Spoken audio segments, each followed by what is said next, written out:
Drapeau. Haut.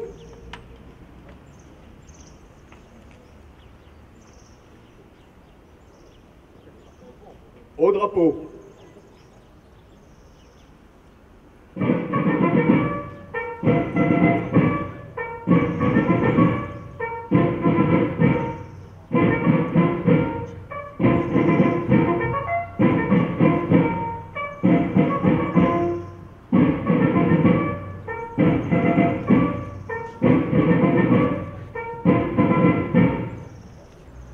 Lecture de l'appel du général de Gaulle par Madame Régine d'Autruche, première adjointe au maire de Talange, Monsieur Patrick Abad, excusé.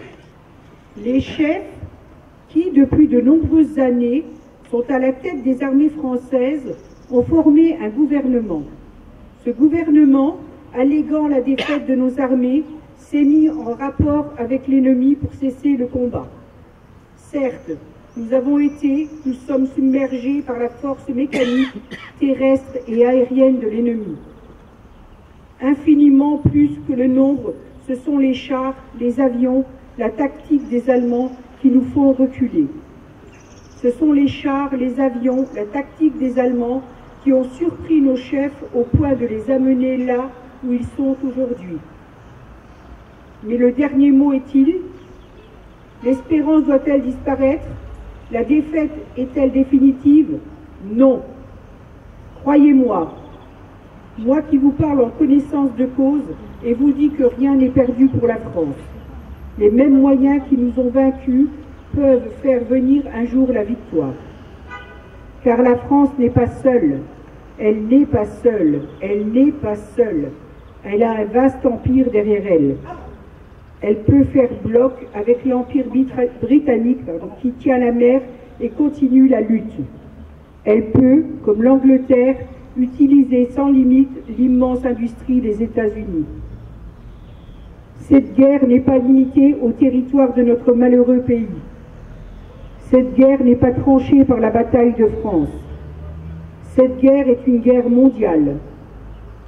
Toutes les fautes, tous les retards, toutes les souffrances n'empêchent pas qu'il y a dans l'univers tous les moyens pour écraser un jour nos ennemis. Foudroyés aujourd'hui par la force mécanique, nous pourrons vaincre dans l'avenir par une force mécanique supérieure. Le destin du monde est là. Moi, général de Gaulle, actuellement à Londres, j'invite les officiers et les soldats français qui se trouvent en territoire britannique ou qui viendraient à s'y trouver, avec leurs armes ou sans leurs armes. J'invite les ingénieurs et les ouvriers spécialisés des industries d'armement qui se trouvent en territoire britannique ou qui viendraient à s'y trouver, à se mettre en rapport avec moi. Quoi qu'il arrive, la flamme de la résistance française ne doit pas s'éteindre et ne s'éteindra jamais. Demain, comme aujourd'hui, je parlerai à la radio de Londres. Vive la France. Dépôt de gerbe par le conseil municipal des jeunes.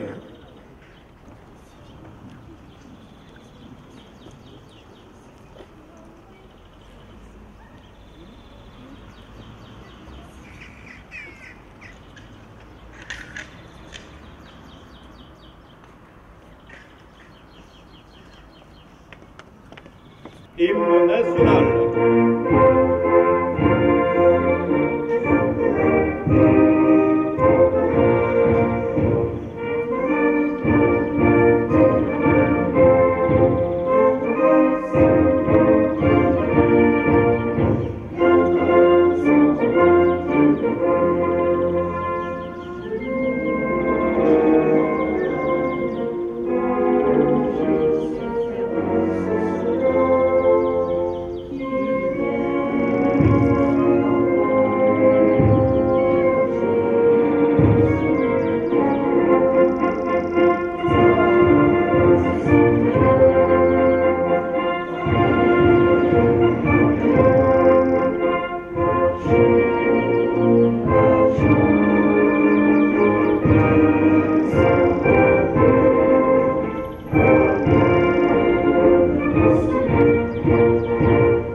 Drapeau, bas.